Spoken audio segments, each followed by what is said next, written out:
Hola amigos, ¿qué tal? Continuamos con el tutorial de electrónica básica, ya vamos por el capítulo 22 y esta vez vamos a hablar sobre los motores eléctricos.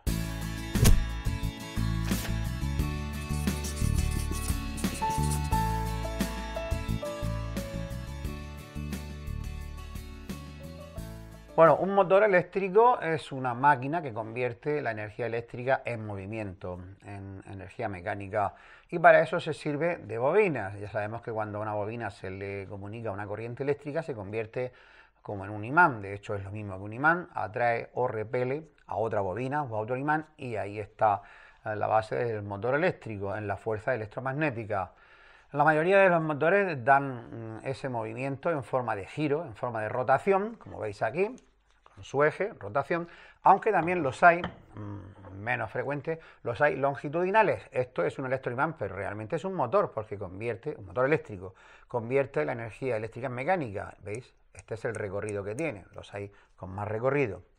Bueno, el primer motor que se tiene constancia de ser capaz de hacer un trabajo útil fue de un tal von Jacobi, un físico alemán, hace ya casi 200 años. Poco después Siemens también creó otro tipo de motor y bueno, ya a partir de ahí surgieron un montón de tipos. La unidad de potencia para los motores eléctricos es la unidad de potencia eléctrica, el vatio, y también los múltiplos, el kilovatio, que son 1000 vatios, y el megavatio, que son 1000 kilovatios o 1.000.000 de vatios, aunque es habitual, sobre todo en motores grandes, encontrarse la potencia expresada en caballos de vapor, CV, o también en inglés HP, horsepower, viene a ser lo mismo. Un caballo de vapor, para que nos hagamos una idea, equivale a 747 vatios, o lo que es lo mismo, 3/4 de kilovatio más o menos.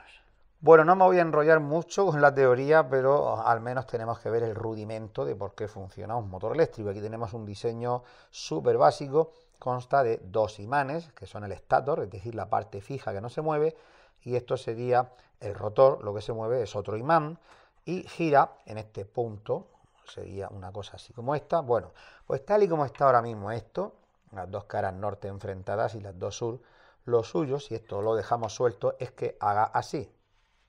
Se repelen, las dos caras norte con las dos sur, se repelen, gira, pero cuando se encuentran las caras distintas se atraen y esto ya no hay quien lo mueva, es decir, hace nada más que esto. Esto que es un motor de 1/4 de vuelta, por eso este diseño evita este fenómeno de que el motor solamente da media vuelta o menos. Hemos sustituido el imán en el rotor por una bobina y seguimos manteniendo los dos imanes en el estator. Aquí le ponemos la corriente eléctrica a esta bobina a través de este ingenioso sistema de un colector y unas escobillas que rozan, porque no podemos poner la corriente con un cable directamente soldado, ya que esto gira y el cable se retorcería. Va con un sistema rozante. ¿Qué pasa aquí? Vamos a suponer que con esta configuración de polaridad, aquí tenemos también polo norte, como aquí, así que esto se repele y girará, como dicen las flechas, pero cuando da media vuelta, fijaos que este sistema va a invertir la polaridad en la bobina, con lo cual no ocurre como aquí, sino que volverá a hacer otros 180 grados y se inicia otra vez el ciclo. De esta manera girará de forma continua. Este motor, por supuesto, es solamente un dibujo para ilustrar cómo funciona. Uno real no tiene una sola espira, tiene muchas. Y tampoco tiene una sola bobina, tiene varias desfasadas a lo largo de los 360 grados. Lo mismo que el estator, aquí hay dos imanes, pero en uno de verdad suelen haber varios, de manera que la bobina siempre está sometida a un campo magnético intenso. Además, así circula, se mueve el rotor más regularmente que si no va solamente impulsos cada 360 grados. A continuación vamos a ver las partes que componen un motor eléctrico. Bien, partes de un motor que podemos ver desde fuera, aquí tenemos tres. Una sería la carcasa, es el cuerpo del motor donde va todo contenido, tanto las piezas que van en el interior como las del exterior. En este motor de corriente continua pequeño, la carcasa sería esta pieza cilíndrica que vemos. Otra parte importante en un motor es la caja de conexiones. En el de corriente continua de pequeño tamaño no hay caja de conexiones, solamente sus terminales y los cables soldados y se acabó. A veces llevan un conector. En cambio, en un motor de este tamaño ya suele haber caja de conexiones que por cierto está un poco estropeada. Este es el motor que yo utilizaba en la fábrica de biodiesel, por eso este plástico no es de los mejores y el biodiesel los disolvió. Bueno, pues esta es la caja de conexiones, aquí no hay gran cosa, pero bueno, tenemos un conmutador para invertir el giro, el condensador de arranque, pero en los motores trifásicos grandes la caja de conexiones tiene un montón de opciones para configurar los muchos elementos que hay en el interior del motor y es una parte importante. Vale, la caja de conexiones. Y un tercer elemento que podemos ver desde el exterior es la base, es cómo sujetar el motor. En este caso vemos aquí una aleta con 2 taladros y allí otra, de modo que con tornillo y tuerca podemos sujetarlo sólidamente. En cambio, un pequeño motor de corriente continua no tiene esa bancada o esa base. Vemos que tiene aquí unos tornillos, tiene ahí un taladro roscado y aquí otro. De manera que si hacemos en la superficie donde va a ir el motor sujeto para pasar el rotor y con este tornillo y el taladro correspondiente pues sujetamos el motor por aquí, por la parte del frontal, no horizontalmente como lo hacíamos con este, pero bueno, podemos ponerlo en cualquier orientación, igual. Para poder ver las partes internas del motor lo estoy desmontando, ya he quitado estos 3 tornillos, vamos a por el cuarto y último, este de aquí, está ya suelto. Y ahora deberían salir la tapa delantera y la tapa trasera con el rotor. Y aquí tenemos el estator. Esta es la parte que no gira, la parte fija del motor. Está formada por un montón de bobinas con chapa magnética, como veis, como os dije en el dibujo anterior. No solamente son un par de polos, en un motor real suelen haber un montón. Por el otro lado es parecido. Se puede ver perfectamente la chapa magnética formando un montón de polos. Esto es lo que produce la fuerza electromagnética y hace girar al rotor. Otro componente muy importante en un motor son sus tapas. La función de las tapas, la delantera y la trasera, es sujetar el eje del rotor. Además, hay alojamiento para el rodamiento delantero, así, y para el trasero que veis ahí. De manera que el rotor queda muy bien sujeto con ambas tapas. Y otro componente también muy importante en un motor son los cojinetes, esto que veis aquí, y sirven para evitar la fricción del eje con el soporte, con la tapa. De otra manera se gastarían muy pronto. Esto les permite girar sin fricción, sin muchas pérdidas. Y estos cojinetes pueden ser del tipo rodamiento, como este, para motores grandes, o bien puede ser del tipo deslizamiento, para motores pequeños, que son simples cilindros huecos por los que discurre el eje del rotor y eventualmente pueden ir lubricados. Y una última parte que podríamos mencionar de partes de un motor sería el sistema de refrigeración o enfriamiento. No todos lo tienen, este sí, es esta especie de turbina que gira y por centrífuga genera aire.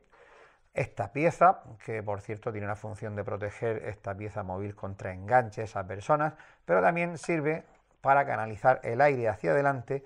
Y estas aletas no están por capricho, sirven para disipar el calor que se genera en el motor, especialmente en el interior, en el estator. A continuación vamos a la parte que considero más importante de este tutorial, que es los tipos de motores. Aviso que hay muchos tipos de motores y hay subtipos y subtipos de los subtipos. Es demencial la cantidad de tipos de motores que hay, pero bueno, aquí vamos a ver los que con más frecuencia nos vamos a encontrar. Una primera clasificación de los motores eléctricos sería según el tipo de alimentación. Así tenemos los de corriente continua, que toman la energía de pilas, baterías, fuentes de alimentación que entregan corriente continua, o incluso líneas de distribución de corriente continua.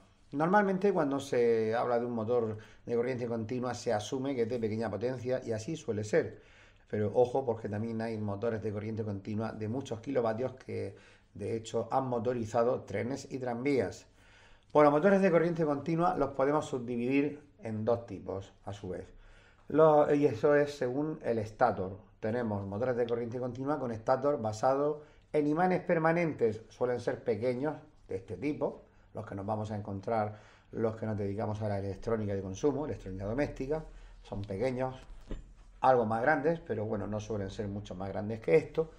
Y luego tenemos los de estator basados en bobinas, como el motor que me visteis desmontar hace un rato que era de alterna, pero bueno, igual pero en continua con el estator bobinado. Son más difíciles de ver, yo de hecho no tengo ninguno por aquí, así que nos vamos a centrar primero en los motores de corriente continua con estator de imanes permanentes. Aquí tenemos una pequeña muestra de lo que son motores de corriente continua con imanes permanentes en el estator. No los vamos a encontrar en electrónica de consumo, por ejemplo, en un lector de CD o DVD. Estos dos son de juguetes. Este se montaba en los antiguos radiocassettes, en los lectores y grabadores de audio, también en los de vídeo. Y este motor, un poco más grande, es de patinete eléctrico. Por ejemplo, en este montaje de CD y DVD tenemos tres motores, 1, 2 y 3. Este sirve para extraer y meter en la bandeja con el CD. Este segundo motor es el que lo hace girar. Y este tercer motor, mediante estos engranajes, como veis, mueve esa pieza de ahí, que es lo que va leyendo el CD así a lo largo de todo su recorrido. Bueno, voy a hacer funcionar algunos de ellos. Este es de 12 voltios, ahí lo pone, 12V. Traigo desde una fuente 12 voltios. Se pueden poner en cualquier polaridad, simplemente girarán en un sentido o en otro. Ahí lo vemos. Se pueden parar con la mano, no tienen una gran potencia.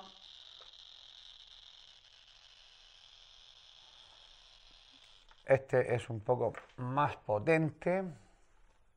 Le voy a poner una especie de turbina, una hélice para que se aprecie mejor. Este también es de 12 voltios.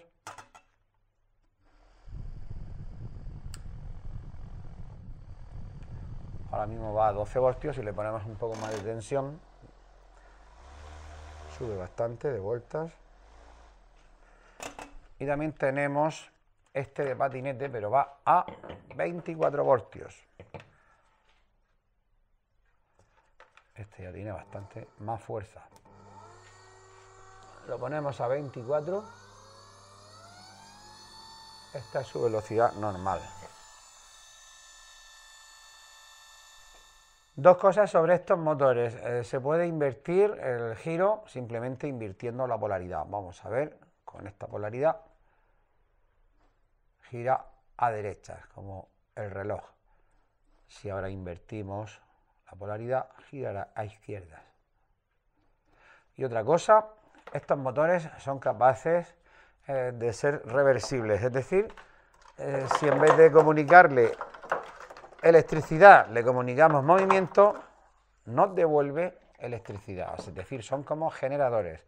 Ponemos el polímetro en voltios y conectamos el polímetro a sus bornes. Ahora que el motor no se está moviendo, la tensión cae a cero, eso es. Ya se ha estabilizado el polímetro, está a cero, y ahora si yo muevo el rotor, veréis cómo el polímetro lee, hay una lectura, una tensión. Por supuesto vamos a desmontar uno de estos motores, el más grande porque se verá todo más claro. Estos son del mismo tipo, pero como digo aquí se verá todo más claro. Ya he quitado estos 4 tornillos, queda uno aquí.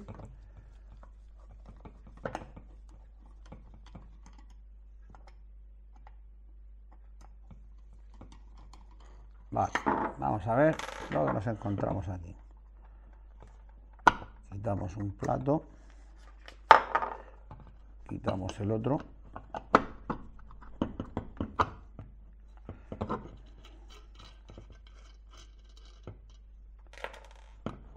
El rotor sale con dificultad, por cierto, porque está basado en imanes permanentes.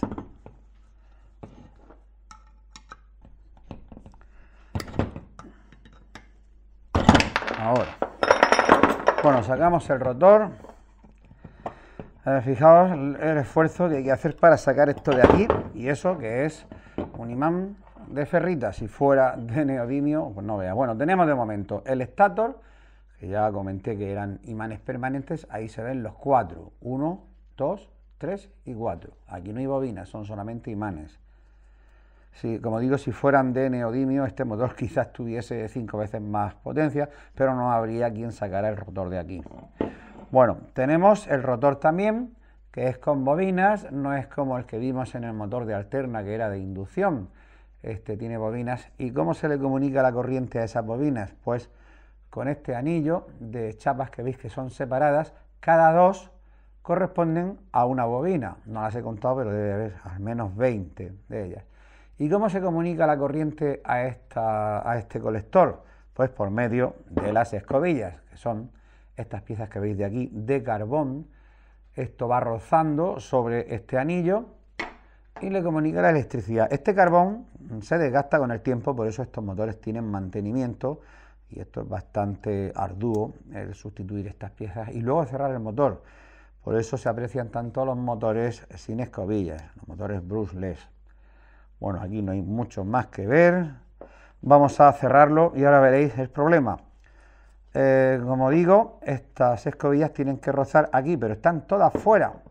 Si las ponemos, se salen. Lo suyo es salirse, algunas incluso se sale hasta el muelle y todo. Esto es un poco desquiciante, bueno, pues hay que usar un truco.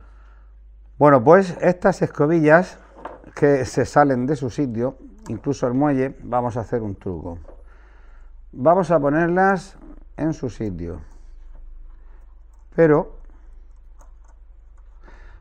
unos ganchos que me he hecho con alambre, a ver, esta va a entrar en su sitio ya, o no, eso es. Estos alambres, a ver dónde los tengo aquí, son de alambre normal y corriente, en forma de gancho. Pues bien, sujetamos el cable de la escobilla, ese que veis ahí, ese cable, lo sujeto y la otra parte del gancho la pongo aquí en el borde de la carcasa, con lo cual la escobilla se queda para adentro. Vamos a hacer lo mismo con las cuatro. Esta, tenemos la suerte de que no se ha salido porque la otra le empujaba. Otro gancho, ahí, y al borde del plato. Ahí la tenemos situada. Hacemos lo mismo, como digo, con las cuatro.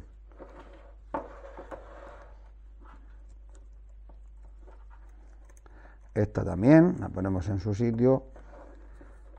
Y otro gancho.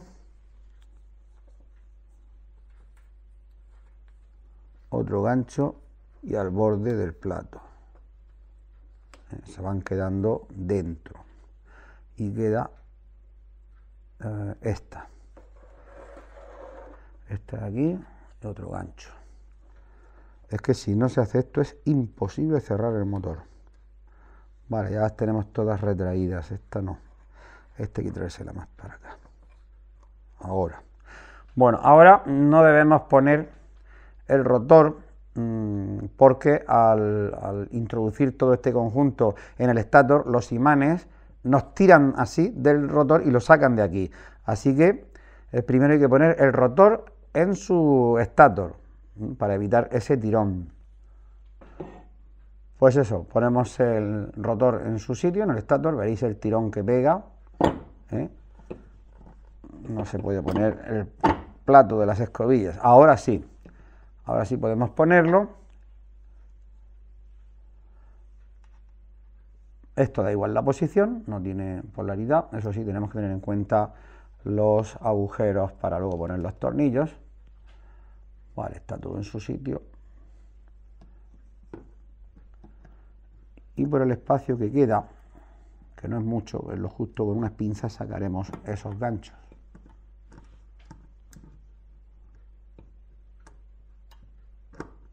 ¿Entró? Sí, ha entrado. Muy bien. Ahora vamos con cuidado, sacando cada uno de los ganchos, teniendo en cuenta que se van a imantar, que no se queden por dentro. Este se ha salido, pero bueno, lo voy sacando.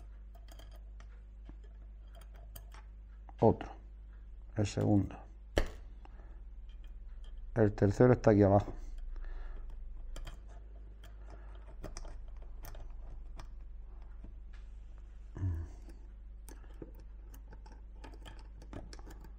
Vaya, este se resiste. Ahí está. Y queda el cuarto y el último que está aquí.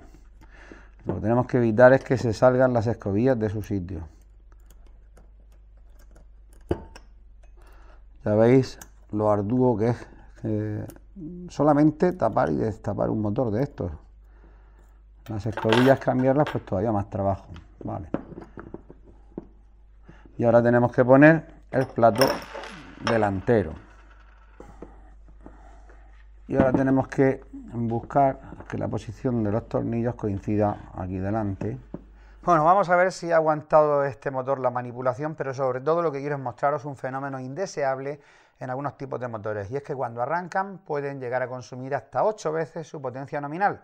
En estas potencias a lo mejor pues no tiene mucha importancia, pero imaginaos un motor de, no sé, 50 kilovatios, pues nos iríamos a 400 kilovatios en el arranque, y si además arrancan 2 o más motores simultáneamente, pues sería un disparate de consumo. Por eso hay sistemas para suavizar el arranque de motores, y lo vamos a ver en este mismo tutorial más adelante cuando veamos los motores trifásicos.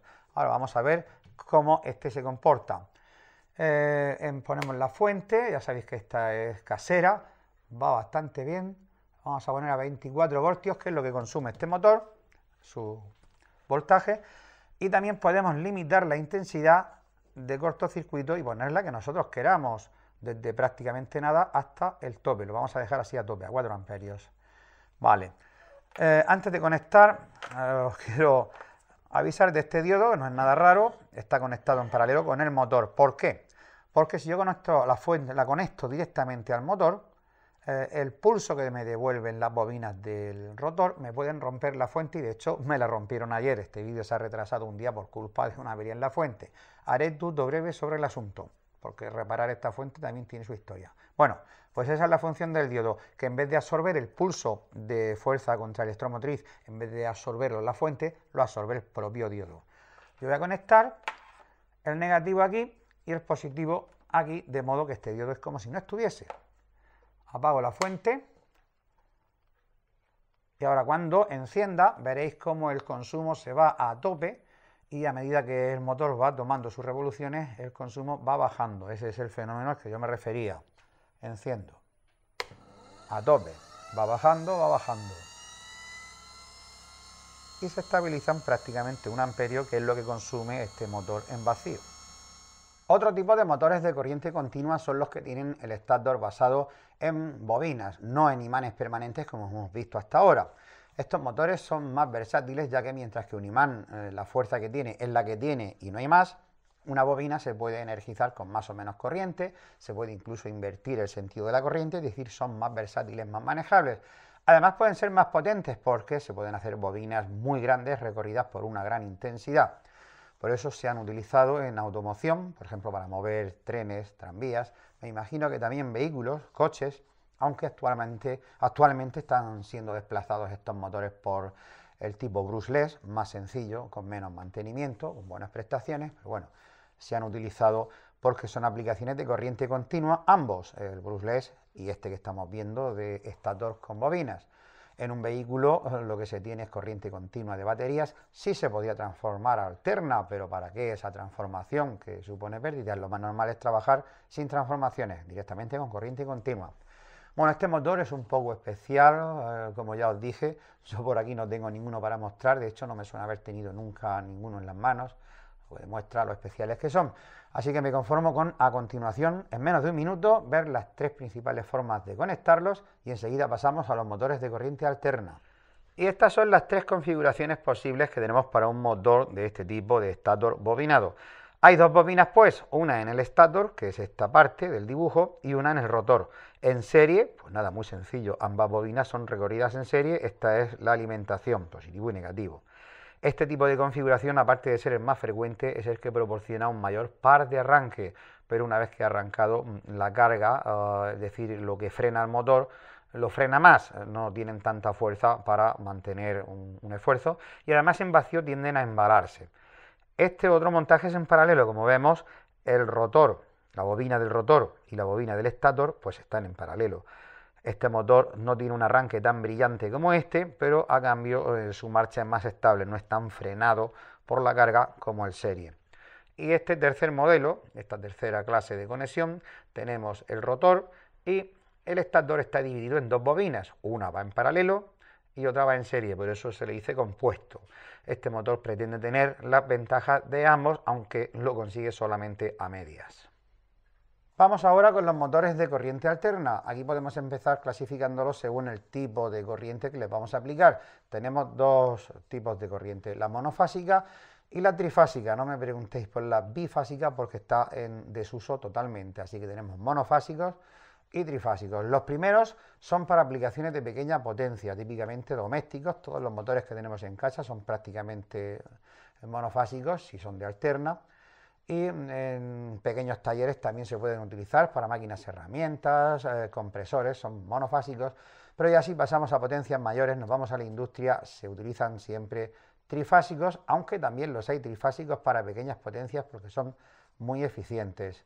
Bueno, antes de ver el primero de estos motores de corriente alterna monofásico, el motor de bobinado auxiliar, vamos a ver un poco qué es esto de monofásico y trifásico para que no nos suene a chino mandarín. Y aquí tenemos las formas de onda de monofásica y trifásica para ver más o menos en qué consisten. Bueno, esta ya la conocemos, se genera o bien en un alternador, que los hay, pequeños, por ejemplo en grupos electrógenos, o se toma de la corriente trifásica, por ejemplo entre fase y neutro o entre dos fases, es lo que se suele hacer. Bueno, de cualquier manera, en el alternador, hablo de alternadores, no de motores, estamos generando esta corriente, cuando el rotor hace un giro, se produce esta onda, es decir, de aquí aquí. Aquí en cambio en trifásica, un giro completo del rotor, empezamos a girar y cuando llegamos a 120 grados, es decir, partimos de aquí y cuando llegamos a 120 grados se empieza a generar en otro bobinado otra corriente monofásica y cuando llegamos a 240 grados respecto al principio o 120 respecto de la segunda onda, se empieza a generar una tercera onda, que sería más o menos aquí a 240 grados.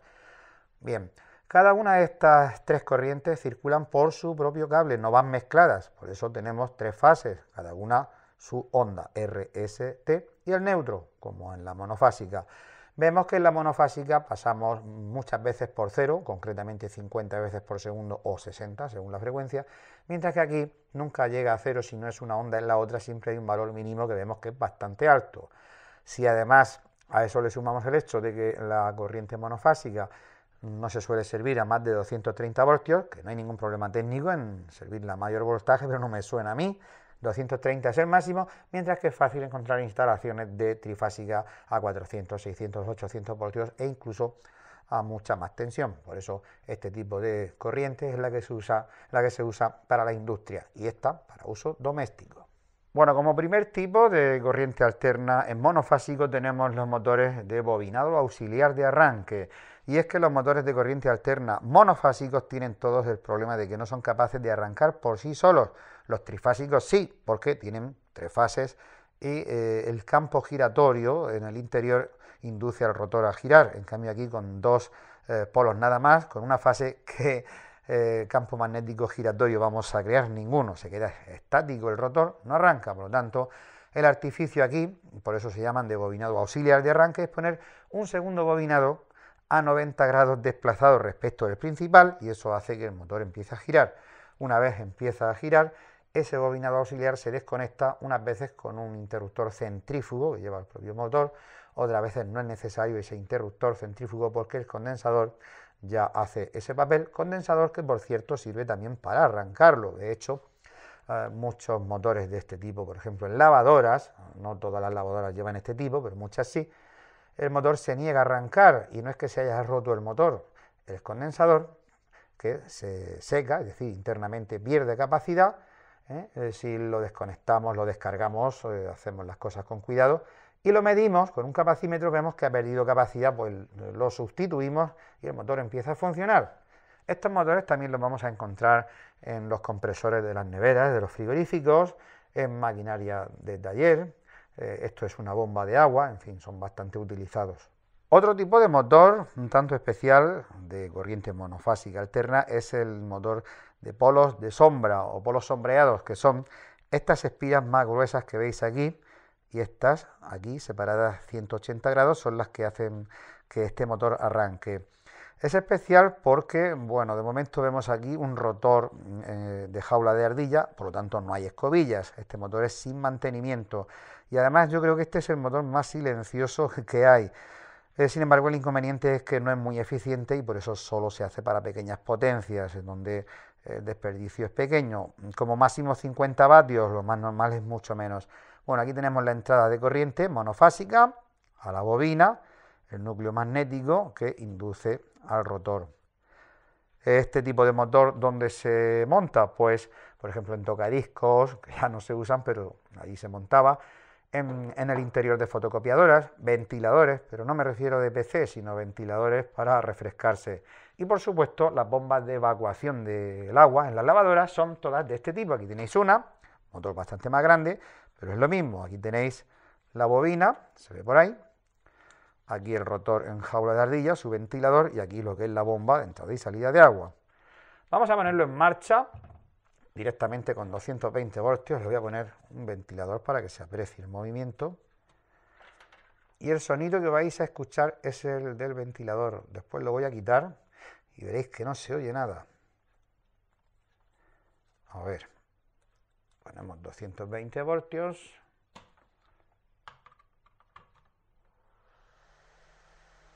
Se oye el sonido del ventilador. Quito el ventilador y vamos a probarlo ahora sin nada. Mira, no se oye nada. Enchufo. Ya.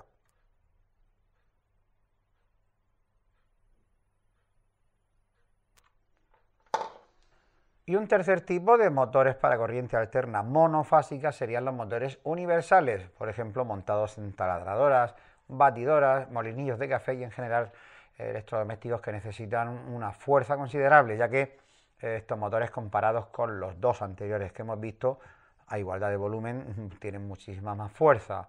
Si esta taladradora tuviese un motor con un rotor tipo jaula de ardillas, no haría taladros ni con broca del 2. Pues bien, esta es la principal ventaja, pero tiene bastantes inconvenientes. Uno de ellos es que tiene escobillas, ya que son bobinados tanto el estator como el rotor. Como tiene escobillas, necesita mantenimiento. Otra limitación es que se calientan mucho.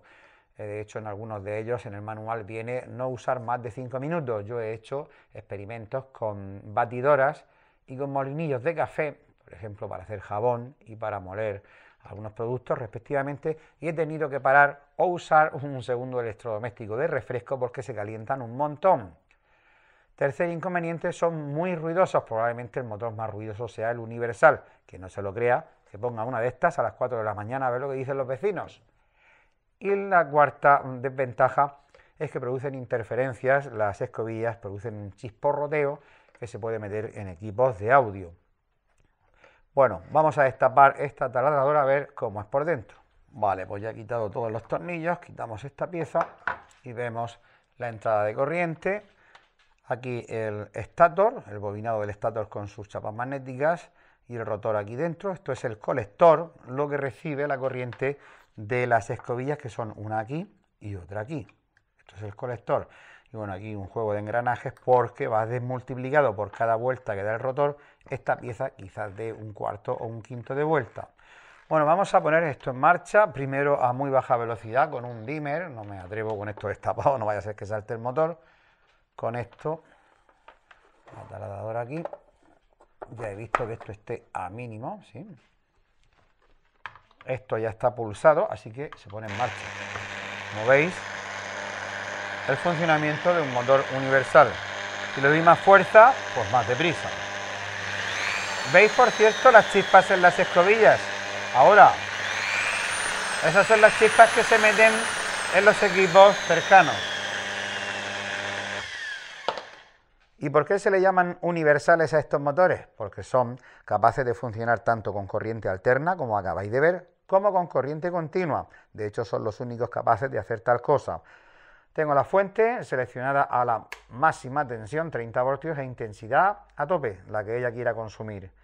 La apago y vamos a conectar la fuente. Eso sí, no directamente, no quiero que las bobinas por retorno me vuelvan a romper la fuente. Pongo el diodo de protección. La única precaución que hay que tomar es el negativo de la fuente al ánodo del diodo, al ánodo, así Cuando yo ponga el positivo al cátodo, el diodo no conduce, se va la corriente a la taladradora, pero el retorno de la bobina lo absorbe el diodo, no la fuente. Bueno, con esto, de momento no funcionará porque está la fuente apagada. Le doy y ahí lo tenéis. El consumo no llega ni a medio amperio. Alguien puede decir, uy, qué despacito. Claro, es que son 30 voltios, no 220. Siquiera pusiéramos 100 voltios de continua, la taladradora iría bastante más deprisa. O sea que queda demostrado que estos motores funcionan todoterreno, alterna y continua. Y le llega el turno a los motores de corriente alterna trifásica. Aquí ya hablamos de grandes motores, se pueden construir pequeños, pero vamos, lo normal es que son motores industriales muy grandes y los podríamos clasificar en dos subtipos. Tenemos los síncronos y los asíncronos. En el interior de estos motores, en el estator, hay tres bobinados, separados 120 grados entre sí en lo que es una revolución. Realmente hay más bobinas, pero son repeticiones de la misma, distribuidas. Esto ya son asuntos técnicos mayores, pero vamos, básicamente son tres bobinas. Y cada una de ellas se energiza en un momento, después otra en otro momento y otra en otro momento, de manera que da la impresión de ser un campo magnético giratorio. El rotor intenta seguir a ese campo giratorio y si ambos alcanzan la misma velocidad, hablamos de un motor síncrono, están en sincronía, van al mismo tiempo. Este tipo de motores son algo complejos de manejar, aunque tienen un torque, una velocidad, unas prestaciones bastante estables. Luego tenemos los asíncronos, en donde no están en sincronía campo magnético y rotor. El rotor intenta seguir al campo magnético, pero no lo alcanza. El rotor siempre va más despacio. Estos motores son más sencillos de manejar y son más utilizados que los anteriores. Ámbitos de aplicación de estos motores, pues como digo, la industria, por ejemplo, una cinta transportadora, turbinas realmente grandes, maquinaria en general, se utilizan este tipo de motores. Hace un momento en este tutorial me visteis hablar sobre el fenómeno del arranque, ¿no? En que se consume mucho más de lo normal. Pues bien, aquí estamos de lleno en el terreno de aplicación, ya que son motores de gran potencia. Una de las maniobras más utilizadas para suavizar el arranque de un motor y que no consuma tanto es lo que se conoce como arranque estrella-triángulo. Vamos a verlo brevemente a continuación. Estas son las dos configuraciones utilizadas para sacar distintos rendimientos a un motor y que se utilizan para hacer un arranque progresivo. Esta primera configuración se conoce como estrella. Aquí tenemos las tres fases de la corriente trifásica y vemos que se conectan las tres bobinas en común y cada uno de los extremos libres va a una fase. De esta manera, entre extremos de cada bobina tenemos no la tensión nominal trifásica, vamos a suponer que sea de 400 voltios, sino esos 400 voltios divididos entre raíz cuadrada de 2, 1,72 creo que es, bueno, prácticamente la mitad. Por lo tanto, también circulará a la mitad de intensidad y el motor arranca de forma suave. Se deja el motor así unos segundos que adquiera cierta velocidad y a continuación se conmuta a esta otra modalidad de conexión del bobinado y ahora sí se aplica a cada bobina el nominal, los 400 voltios. Vamos a suponer que fuesen 400 voltios, con lo cual el motor termina de adquirir su velocidad, pero lo hace no desde cero, sino desde una situación previa ya en movimiento, con lo cual así hacemos un arranque progresivo. Por cierto, ¿de qué manera se hace la conmutación entre esta manera y esta? Bueno, hay una que por supuesto no se utiliza para hacer un arranque, sino para usar una configuración u otra, que es acceder a la caja de conexiones y cambiar la configuración. Pero vamos, para un arranque no se utiliza ese método, sino el primero de ellos sería manual, con lo que se conoce como un conmutador estrella-triángulo. Lo tenéis en la pantalla a la derecha, arriba, más o menos como es ese interruptor, y vemos que tiene tres posiciones. La primera es parada, el motor está parado. A continuación, el operador pone en la primera posición estrella y el motor arranca. Deja pasar unos segundos, típicamente de 3, 4, 5 segundos, y a continuación pasa a la tercera posición de ese conmutador y ponemos la configuración triángulo y el motor termina ya de arrancar. Esta forma, como digo, es con operador, con una persona manipulando. Otra forma sería con un arrancador que es totalmente automático. Os pongo también más o menos como es uno en la esquina superior derecha de la pantalla, y ese dispositivo es automático, no necesita la intervención de ningún operador. Lleva un temporizador, de modo que primero arranca con esta configuración, deja pasar unos segundos y el temporizador, mediante contactores, que son como relés de potencia, conmuta a esta posición. Y con estos motores, los tipos paso a paso, nos salimos del tema corriente continua y alterna porque no funcionan ni con la una ni con la otra. Estos motores son alimentados con corrientes complejas que vienen desde circuitos digitales porque no se trata solamente de hacerlos girar, sino girar un número de grados determinado o de vueltas. Estos motores no avanzan de forma continua, sino paso a paso, por eso se llaman así, y se utilizan en aquellas aplicaciones en que es necesario conocer con precisión en qué lugar se encuentra el objeto que van a mover. Por ejemplo, se utilizan en impresoras, fotocopiadoras, en drones. El motor que mueve la cámara para orientarla, la cámara de vídeo, pues es gobernada con un motor de este tipo. Se utilizan también en robótica, por supuesto, y todas aquellas aplicaciones en que es necesario conocer la posición del objeto gobernado. Aquí tenemos 3 de estos motores paso a paso, son bastante fáciles de reconocer por su forma, pero sobre todo porque no tienen simplemente 2 cables de alimentación, son siempre más de 2. Este, por ejemplo, tiene 5, este tiene 4, un poco rabicortos ya, el pobre motor, y este tiene 6 cables, es decir, se reconocen fácilmente. Una cualidad que tienen estos motores es que cuando accionas el rotor ves que es bastante duro de mover, la imantación interna es fuerte. Como estos motores son reversibles, es decir, se pueden comportar como generadores, pues esta dureza del rotor implica que también generan bastante corriente. De hecho, en este motor, en uno de los bobinados, he puesto un LED y vemos que con la más mínima actuación sobre el rotor ya produce luz. ¿Veis que despacio estoy moviendo el rotor? Si lo muevo más deprisa, pues ya mucha más luz. Esta luz podría ser estable si ponemos un condensador para filtrar esa corriente pulsante que nos da. Otro tipo de motores serían los brushless o sin escobillas. No hay que confundirlos con otro tipo de motores que hemos visto hace un rato en este tutorial y que efectivamente eran sin escobillas, como puede ser el de rotor de jaula de ardilla, pero no, me refiero a motores bastante más evolucionados, más modernos y que funcionan en principio con continua, aunque no exactamente como vamos a ver. Bueno, aclaro que este no es un motor brushless, este ya lo hemos visto en este tutorial, es un motor de continua convencional con estator de imanes y rotor de bobina. Pues bien, un brushless sería justo al revés, este rotor con bobinas estaría fijo, estático, por lo tanto no necesitaría escobillas, tendría tantos cables de salida necesarios, ya que no hay escobillas, en vez de tener 2 cables tendría un montón, 2 para cada bobina. Y el estator, que son los imanes, ahora sería lo que se mueve. De esa manera nos ahorramos el tener escobillas y ese motor es sin mantenimiento. Ahora bien, se crea un nuevo problema. Este motor con escobillas, ahí ya en ese mecanismo de escobillas está implícita la solución del problema de saber a qué bobina y cuándo se le manda la corriente. Son 2 de entrada nada más. Y en ese colector se soluciona el problema de a qué bobina se envía la corriente. Sin embargo, en un motor brushless, como no hay escobillas, ese imán que gira, como sabemos, las bobinas, ¿cuándo tienen que activarse según la posición del imán? Pues bien, ese imán tiene una serie de sensores que le envían mediante un cable de vuelta al circuito de control del motor, que por cierto es un circuito complejo, pero eso digo que no es simple y continua, son impulsos, y se manda en el momento justo a según qué bobina para que ese motor pueda girar. Y a ese circuito que determina la posición del imán para mandar la corriente a las bobinas en el momento oportuno, añádele otro circuito porque queremos variar la velocidad o potencia del motor, típicamente con un PWM, por lo tanto el resultante es un circuito bastante majo con varios integrados, como veis. No es sencillo gobernar un motor tipo brushless, no es simplemente mandar corriente continua y ya está.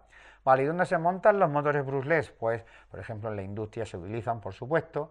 Los motores que usan los drones para volar son de tipo brushless, se utilizan también para ventiladores de PC y, por supuesto, todas las bicicletas eléctricas, incluso las motos eléctricas y hasta los vehículos, utilizan motores de este tipo. Otro tipo de motores serían los antideflagrantes, y esto no tiene nada que ver con la alimentación ni el funcionamiento, sino con la característica de que no emiten chispas al exterior porque son para ambientes donde hay potencialmente riesgo de explosiones, por ejemplo, en refinerías, gasolineras, industria química en general, incluso en las harineras, en las fábricas que procesan cereales, que uno puede decir que inocente, el trigo, el centeno, no señor. Estos cereales, el polvillo que desprenden en suspensión en el aire mezclado con su oxígeno, forman atmósferas explosivas que pueden literalmente hacer volar una de estas fábricas. Ha habido más de un caso. Pues bien, los motores antideflagrantes tienen una carcasa fortificada que impiden que salgan chispas al exterior, no solamente por el funcionamiento normal, sino también en caso de avería. No todas las averías son en plan fino, como un cable que se suelta. Hay averías en donde un motor literalmente explota, por lo tanto estas carcasas hacen que todo lo que pase en el interior de un motor se quede en el interior del motor, quedando así ese ambiente explosivo queda protegido. Y vamos con el último tipo de motor en este tutorial, el motor piezoeléctrico, que no está basado en el fenómeno electromagnético como todos los demás motores que hemos visto, sino en el efecto piezoeléctrico, que por cierto ya hemos tratado en algún que otro vídeo aquí en este canal, y que consiste en que cuando se aplica corriente eléctrica a según qué materiales, pues se contraen o se expanden, es decir, se deforman mecánicamente. Una ventaja de estos motores es que se pueden utilizar en sitios inmersos o bañados en campos electromagnéticos extraordinariamente intensos, donde un motor convencional no funcionaría precisamente por ser de tipo electromagnético. Estos motores son inmunes a los campos electromagnéticos y son además muy precisos. Me consta que se utilizan, por ejemplo, para actuar en el interior de las cámaras de vídeo, es decir, el enfoque y cosas por el estilo, y también se utilizan para actuar en los inyectores de los motores de combustión. Vamos a ver ahora una interesante cualidad de los motores eléctricos, y es que se les puede hacer girar en un sentido o en otro. No todos los motores tienen esta propiedad, por ejemplo los de explosión de nuestros vehículos solamente giran hacia un sentido. Si el vehículo da marcha adelante y marcha atrás es por medio de una caja de engranajes, la caja de cambios, pero el motor siempre gira en el mismo sentido, no puede hacerlo al revés. Uno eléctrico sí. Y además lo va a hacer con exactamente las mismas prestaciones en uno o en otro sentido, no tiene preferencia por ninguno. Eso sí, cada tipo de motor tiene una forma de hacerlo invertir el giro, no es la misma manera para todos, en unos es más sencillo y en otros no tanto. Vamos a ir viéndolos en el mismo orden en que vimos los tipos de motor.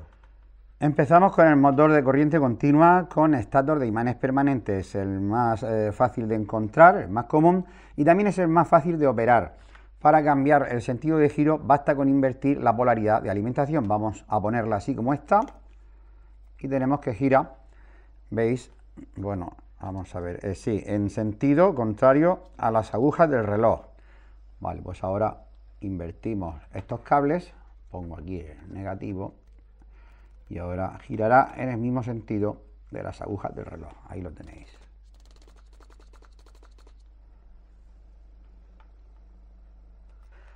Bueno, me habéis visto cambiar la polaridad a mano, pero ese no es un sistema precisamente muy automático, lo podemos hacer de forma más automatizada. Aquí tenemos un motor, igual que el que me habéis visto probar, con su alimentación positivo y negativo. Lo vamos a alimentar a través de un doble conmutador. Esto es un conmutador de dos posiciones y esto otro. Y son solidarios. Esta línea indica que cuando uno se mueve, el otro también. Pues bien, tal y como está ahora mismo, el negativo viene por aquí, atraviesa el motor, la corriente hacia la izquierda, acordaros, hacia la izquierda, vuelve por aquí al positivo y se cierra el circuito.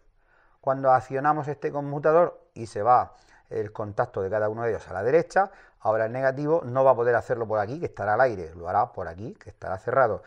Y atraviesa el motor ahora a la derecha, no a la izquierda, por lo tanto, el sentido de giro obligatoriamente va a cambiar. Y vuelve por aquí, y ahora estará cerrado al positivo. Esto se puede hacer, como digo, con un par de conmutadores solidarios de forma manual, pero esto podríamos sustituirlo, estos dos contactos, por ejemplo, por un relé de dos contactos, de manera que se puede automatizar un proceso. Sin que nosotros intervengamos, se puede hacer que el motor cambie de sentido de giro. Y acerca de ese tipo de motor de corriente continua con estator bobinado, ya os dije que aquí no tengo ninguno y lo vamos a ver más bien pocas veces, por no decir ninguna. En este tipo de motor, como hay dos bobinados, el estator y el rotor, debemos cambiar uno de los bobinados, no los dos, porque entonces el motor seguirá girando en el mismo sentido. Normalmente el bobinado que se invierte la polaridad es el del rotor, es decir, el de las escobillas. Vamos ya con los motores de corriente alterna. Este es el típico monofásico con bobinado auxiliar de arranque. Este tenía un rotor de jaula de ardilla sin escobillas, pero tenía en el estator dos bobinados, uno principal, que es el que le hace funcionar, y uno auxiliar de arranque. Pues bien, ese es el bobinado que tenemos que cambiar la polaridad para que el motor gire en el otro sentido. Si cambiamos ambos bobinados, seguirá girando igual. Sin embargo, en este modelo, y eso que este es pequeño y de gama baja, el fabricante ha tenido el detalle de hacer la conexión y servir un conmutador, de modo que tenemos paro, marcha en un sentido, y marcha en el otro. De no ser por este conmutador, tendríamos que recurrir a la clásica maniobra de acceder a la caja de conexiones, que aquí no lo hay, pero allí habría una serie de conexiones y cambiaríamos los cables, sabiendo lo que se hace por supuesto, de manera que el motor arranca en un sentido o en otro. Y hay una tercera manera, aparte del conmutador y de hacerlo manualmente, sería sacar los cables fuera de aquí y llevarlos a un circuito de maniobra, un circuito electrónico, o también con componentes de electricidad como contactores, y hacer la maniobra automática para arrancarlo en un sentido, en otro sentido, o mandarlo parar. Vamos a ponerlo en marcha para ver cómo funciona este conmutador. Ahora mismo está en paro. Si le damos para acá, fijaros en el ventilador, va para acá, va para acá, y ahora le doy al otro sentido de giro y va para abajo.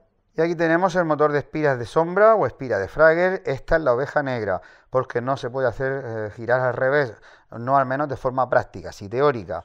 Tenemos que si cambiamos la corriente alterna que apliquemos aquí, pues por supuesto tenemos las mismas. Tampoco tiene este rotor escobillas, porque es de tipo jaula de ardilla, y estas espiras tampoco reciben corriente por parte nuestra, sino que la toman ellas mismas de inducción. Así que la única forma real de hacer girar esto al revés es desmontar el motor y invertir la posición del rotor así, 180 grados, cosa que no es posible, ya que como veis no es simétrico. Aquí tiene un eje grande y aquí no. De hecho, por ahí ni siquiera sale eje, por lo tanto, en la práctica este motor no se puede hacer girar al revés. Y aquí tenemos el motor universal. La manera de hacer que este motor gire al revés es mantener las conexiones del estator como están. Este bobinado lo dejamos como está, pero el bobinado del rotor lo vamos a intercambiar. ¿Dónde? Pues en las escobillas. Son dos, cambiamos los cables y con eso girará en sentido contrario. La mayoría de taladradoras llevan ya un conmutador que permite que gire en un sentido o en otro. Esta, en cambio, es muy antigua y no lo tiene. Para cambiar el sentido de giro en un motor trifásico, la cosa es más sencilla de lo que parece. Aquí tenemos, por ejemplo, un motor trifásico funcionando a derechas, con sus tres fases conectadas. Pues bien, basta con invertir dos de las tres fases, la otra se deja como está, se invierte en dos y el motor va a girar en sentido contrario. En cuanto a los motores paso a paso y brushless, me temo que esto del sentido de giro escapa al ámbito de este tutorial, ya que si hacerlo funcionar ya era complejo, eran necesarios circuitos digitales para invertir su sentido de giro todavía peor. Un tutorial sobre un tema de este tipo puede llevar más de media hora, y eso suponiendo que se conoce cómo funciona un motor paso a paso, que no es un asunto trivial. Así que nos conformamos con saber eso, que el accionamiento, es decir, el sentido de giro se invierte con señales complejas obtenidas de circuitos digitales. Acerca de la reversibilidad de los motores, es decir, la posibilidad de que un motor se convierta como generador si le mueves el rotor, ya lo he mencionado en algún punto de este tutorial, pero bueno, lo repito un poco más ampliado. Hay tres motores que yo sepa que pueden producir electricidad si se les mueve el rotor. Uno son los de corriente continua con conector de imanes permanentes, es decir, el típico motor de corriente continua. Cuanto más grande, más corriente. Este evidentemente generará más corriente que este. Otro tipo de motores que también generan corriente son los paso a paso, y además bastante para el tamaño que tienen. Tengo un vídeo en donde hago una pequeña central, una máquina eólica pequeña que acciona uno de estos motores paso a paso. Aquí tenéis el enlace en esta tarjeta por si queréis verlo. Aviso que el vídeo es algo largo, pero a cambio viene todos los procesos pormenorizados. Y un tercer tipo de motor que puede proporcionar electricidad es el motor sin escobillas, el tipo brushless. Vamos con el último punto del tutorial. La posibilidad de regular la velocidad de giro de un motor es también una característica importante, y cada tipo de motor tiene su método, es decir, hay varios métodos y no todos valen para todos los motores. En primer lugar tendríamos la regulación de voltaje. Es un sistema básico que no se suele utilizar en alterna, puede que funcione, pero no se suele utilizar, pero sí en continua, sobre todo para motores de este tipo, de imanes permanentes. Vamos a probar. Si ponemos 0 voltios, lógicamente no se mueve, pero cuando aplico una pequeña tensión ya se mueve apenas, y conforme aumento la tensión, aumenta su velocidad hasta llegar a un máximo. Método más evolucionado que este de modificar el voltaje es lo que se conoce como PWM o modulación por ancho de pulsos. Aquí no se regula el voltaje, que de hecho es constante, es el nominal del motor. Entonces lo que se hace es enviar esa corriente continua en realidad a base de pulsos, y cada uno de esos pulsos puede tener una duración mayor o menor, que es lo que hace que el motor vaya más deprisa o más despacio. La ventaja de este método es que como se trabaja con la máxima tensión, aunque se haga girar despacio al motor, lo hará con fuerza. Si queréis ver un circuito tipo PWM con el cual gobierno este motor de 200 vatios y que podría hacerlo con uno de bastante más potencia, lo podéis ver en esta tarjeta. Ahí tenéis el vídeo donde se hace un PWM que funciona bastante bien.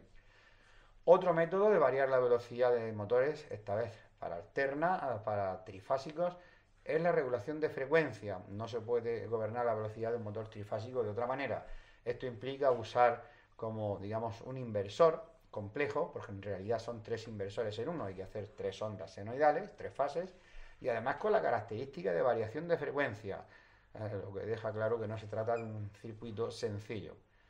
Y un cuarto método, que le suelen llamar dimmer, se basa en un triac, ¿no? Hacemos conducir cada semiciclo de la señal en un momento dado y por lo tanto se manda más corriente o menos al motor. Esto también es para alterna.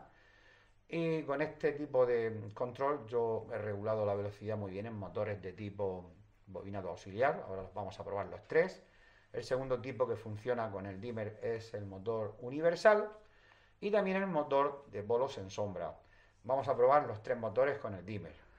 Bueno, primero vamos a hacer funcionar un motor monofásico de bobinado auxiliar, el típico motor con jaula de ardilla de corriente alterna, y este es el dimmer, que no hace falta que sea un artilugio tan grande. El circuito en sí es esta placa de circuito impreso que veis aquí abajo, que tiene el tamaño más o menos de un móvil y tiene muy pocos componentes. Bueno, vamos a ver si ponemos esto en marcha. Está todo ya conectado, a falta de darle aquí. Veis, gira muy despacio, lo puedo hacer girar aún menos, incluso pararlo a mínimo. Y ahora le vamos dando progresivamente. Lo podemos dejar así. Y podemos darle más deprisa, hasta a máximo, por supuesto. A máximo. Ahora lo ponemos a medio. Es decir, este control funciona perfectamente en este tipo de motores. Y el motor de polos sombreados, pues con lo delicado que es para algunas cosas, responde muy bien al dimmer. Lo conecto a 220 con un cable, que siempre lo digo, muy cómodo, pero ojo, esto es peligroso, o lo de las pinzas. Lo conectamos. Voy a ponerle también la hélice, si no nos vamos a enterar porque es muy silencioso este motor. Vale, conecto.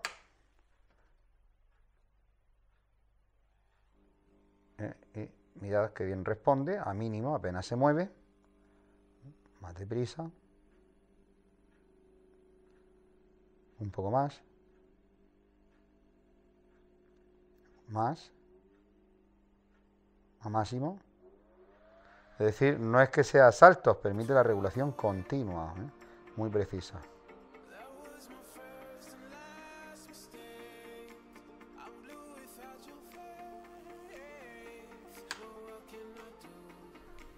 Otro tipo de motor que también gobierna muy bien el dimmer es el universal, que nada tiene que ver con el que acabamos de probar.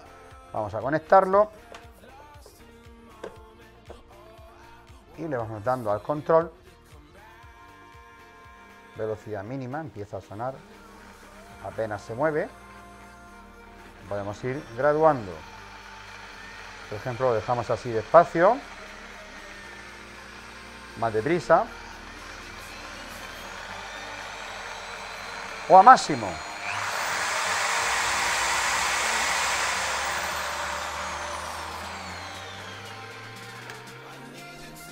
Llegamos al final del vídeo, espero que os haya gustado o al menos os haya entretenido si os gustan estos temas.